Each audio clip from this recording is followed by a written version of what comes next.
Film की शुरुआत 1951 में उत्तरी गुजरात के साबरकांठा जिले के एक छोटे से गांव इदर में होती है, जहां गुरुकांत देसाई नाम का एक युवक किसी दिन बड़ा बनने का सपना देखता है।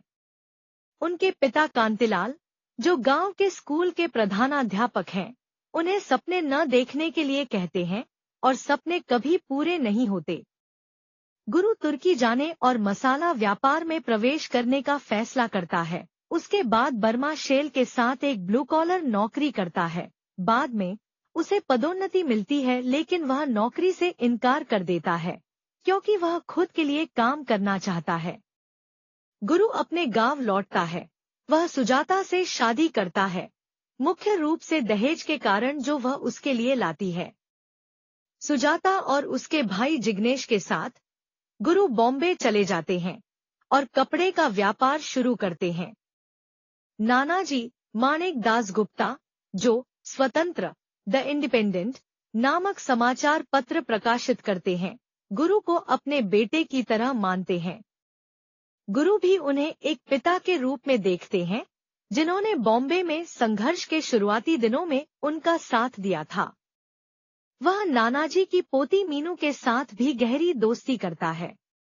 बड़ी होने पर मीनू को मल्टीपल स्क्लेरोसिस हो जाता है और वह व्हीलचेयर का इस्तेमाल करने लगती है। जैसे जैसे गुरु का व्यवसाय भारत में सबसे बड़ा होता जाता है, वह बेरहमी से सफलता की तलाश में रहता है। अपनी पॉलिएस्टर मिलों के लिए मशीन के पुर्जों की तस्करी, अवैध रूप से माल का निर्माण और अधिक लाभ कमाने के लिए स्टॉक में हेरफेर जैसी गतिविधियों में शामिल होता है। हालांकि जब नानाजी को पता चलता है कि गुरु की सफलता के साधन हमेशा ईमानदार नहीं होते हैं, तो वह अपने अखबार के एक रिपोर्टर श्याम सक्सेना के साथ मिलकर गुरु के बढ़ते भ्रष्ट तरीकों को उजागर करने का फैसला करता है। अखबार के साथ लड़ाई के तनाव के कारण गुरु को स्ट्रोक आता है और उसके दाहिने हिस्से में लकवा मार जाता है। इस बीच मीनू, जो अब श्याम से विवाहित है, अपनी बीमारी से धीरे धीरे कमजोर होती जा रही है और अंततः मर जाती है। अंत में गुरु को उसके खिलाफ लगाए गए आरोपों से खुद का बचाव करने के लिए 16 अक्टूबर 1980 को एक निजी सरकारी जांच के समक्ष लाया जाता है। हालांकि अगले दिन वह प्रेस को बताता है कि वह एक साधारण ग्रामीण था, जिसे उत्पाद शुल्क, सीमा शुल्क और बिक्री कर का मतलब भी नहीं पता था। वह केवल अपना व्यवसाय जानता था। हालांकि भ्रष्ट व्यवस्था ने सुनिश्चित किया कि एक ग्रामीण अमीर व्यवसायी न बने। नतीजतन उसे भ्रष्ट आचरण में लिप्त होना पड़ा।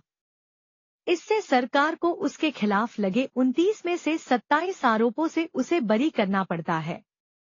उन पर क्रमशः ₹6.30 मिलियन, 2016 में $100 मिलियन या $1.6 मिलियन के बराबर और ₹96,000, $24,000 के बराबर का जुर्माना लगाया जाता है, जो साबित हो जाता है और उन्हें अपनी कंपनी में वापस जाने की अनुमति दी जाती है।